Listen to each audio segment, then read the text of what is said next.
তো বন্ধুরা, আজকে রান্না করব ভেটকি মাছ। এই যে মাছগুলো আমি ধুয়ে লবণ হলুদ মেখে রেখেছি, আর যে মশলাটা দিয়ে ম্যারিনেট করব সেই মশলাটাও কিন্তু আমি করে নিয়েছি।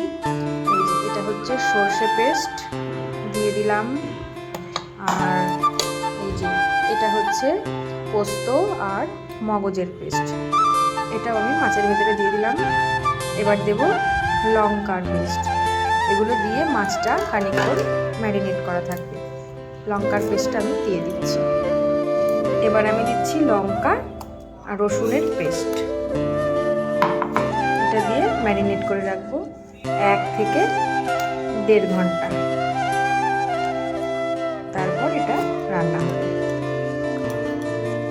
হ্যাঁ, এই যে সর্ষের তেলটা মাখতে আমি ভুলেই গেছিলাম, তেলটা আমি দিয়ে দিলাম। তেলটা দিয়েও বেশ খানিকক্ষণ ম্যারিনেট করা থাকবে। একটু ভালো করে মেখে নিই, তারপরে থাকবে। না আর তেল লাগবে। এবার শাঁকা পাতার ভেতরে মাছ আর মশলা, সাথে একটা করে গোটা লঙ্কা দিয়ে একটু মশলা দিয়ে তারপর পাতাটা মুড়ে সুতো দিয়ে বেঁধে দেব।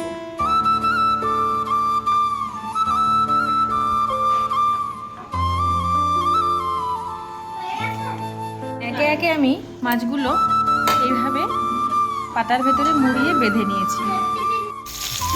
এবারে কলা পাতা মোড়া মাছগুলোকে আমি তেলে ছেড়ে এপিট ওপিট করে বেশ ভালোভাবে ভেজে নেব।